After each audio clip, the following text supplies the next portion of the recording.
After you introduced yourself and the team, and you build a connection with your participants, it's time to dive in and really get the good insights that you need for your research goals. You want to have a good conversation with your participant and observe what they're doing. A great way to think about having the conversation is seeking stories from the users. A good way to spark a meaningful story is to ask the user about extremes. For example, you might want to ask them, tell me about a time when you did your task and it went absolutely great. It was really fantastic and you were surprised by the good outcome you had. Why was that so? Listen to what they tell you and try to figure out what were the key elements that made this experience so great. Similarly, you also want to ask them about a time when they really had a big nightmare about it. So you might want to ask them, tell me about a time when you did your task and it was an absolute nightmare, went really bad. And again, listen to the story they tell you and try to understand why they had such a big pain point with this. As you're listening to their story, dig deeper with open-ended questions. If you want to focus on something specific in this story, you can ask them, please tell me about a time you did this and this. You might want to ask them to show you if they have a screen in front of them, or walk you through an example to clarify. And don't be afraid to probe. The key question here is why. You want to ask why enough times until you have a good understanding of the reason behind the experience. As the user is telling you their story, you really want to sit there and listen. Listening is important because remember, you are the novice, the user is the expert. You want to learn from them. You can't learn if you're the one talking all the time. Some best practices for listening, of course, include not talking too much. Let the participants speak. You're not there to sell any solution. You're there to understand them and build empathy. Also, don't jump in too quickly.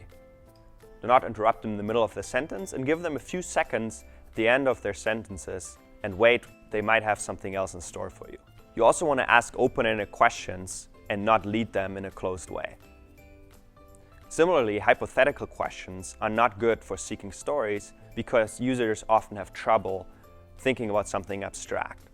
So point them and guide them towards tangible examples of their experience.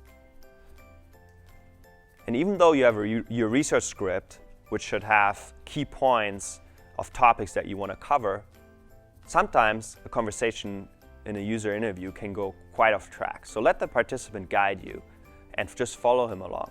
Besides these techniques, body language is also very important to elicit a great story from the user. You want to hold their eye contact. You want to respect their personal space. So you want to be open and engaged with them. While seeking stories is a great way to listen and build empathy with the user, what the user says and what they actually do can be quite different. This is why observing them in action is so important. People might not always verbalize what they are doing, and they might not remember and rationalize their behavior.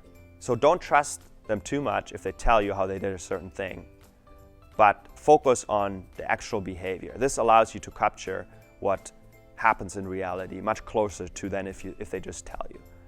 So you can listen to their beliefs and their attitudes and gain empathy that way, but you should also observe the behavior to get a good understanding of what they actually do. Now that we talked about techniques, how to elicit great stories and also observe the user in action, let's look at a field visit that I did recently. See what I did well and where I could have improved on, and focus on the techniques that I just described. That travel bit you talked about is pretty interesting. Do you mind talking a little bit more about that? Like how does travel look in your job responsibilities? Mm-hmm. So I travel about maybe 25% of the time. Mm-hmm. So it might be 1 week within a month. Mm-hmm. That might be some regular frequency. Some mm-hmm. months will be more travel, some months might be less. Mm-hmm. And I usually go for some type of workshop, a design thinking workshop, mm-hmm. and then I come back and then I get to relax and go back home and mm-hmm. then do it again. Okay.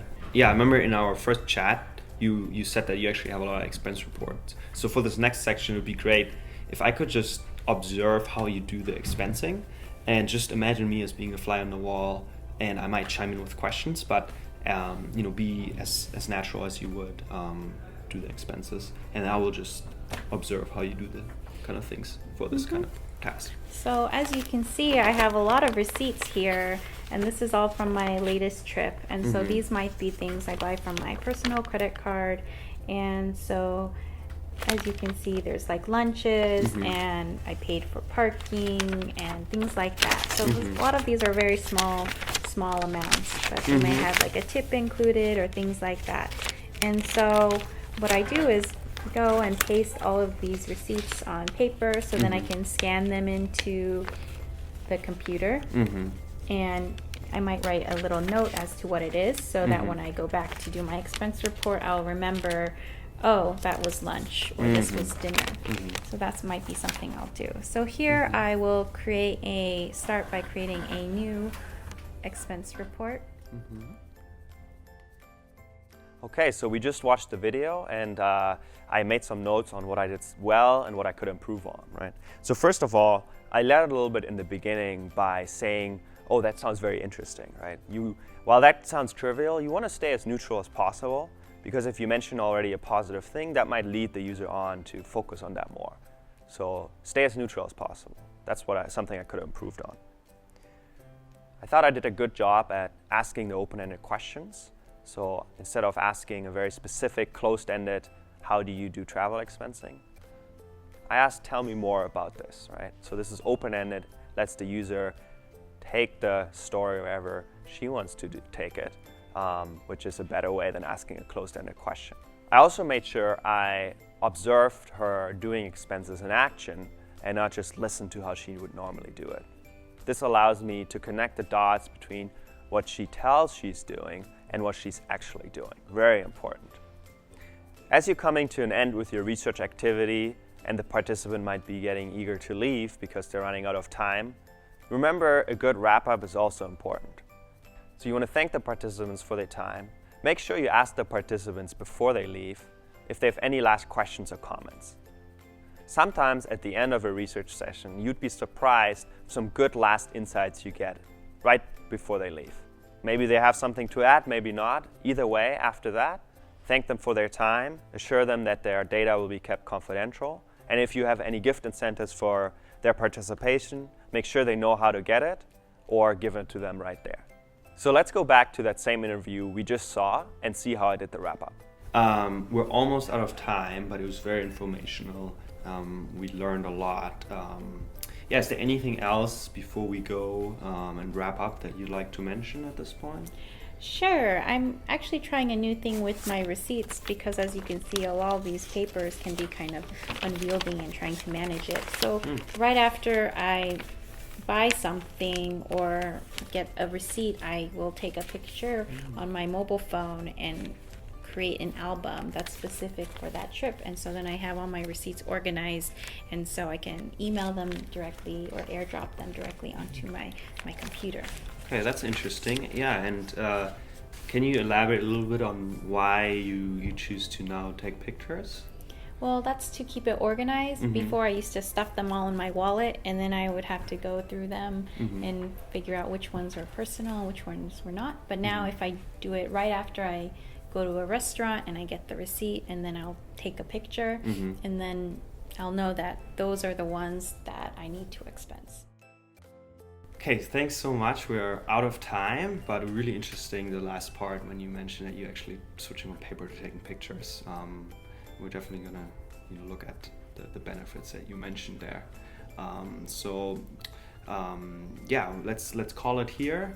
You're gonna get your gift certificate via email from the recruiter, so let me know if there's any problems that you have, and if you have any follow-up questions, you have my email, so you can let me know.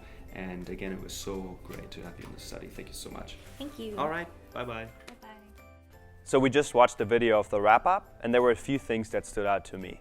So first of all, we didn't have to end right on the dot, and I asked the participants if there were any last comments, and she actually had a pretty interesting example. So that was good that I did that and left the space for her to add anything that was on her mind. One thing that didn't go so well is, again, I led her a little bit by a positive emotion that I expressed, right? Where I told her, oh, that looks really interesting. So again, you want to stay as neutral as possible and don't lead the user with anything like that.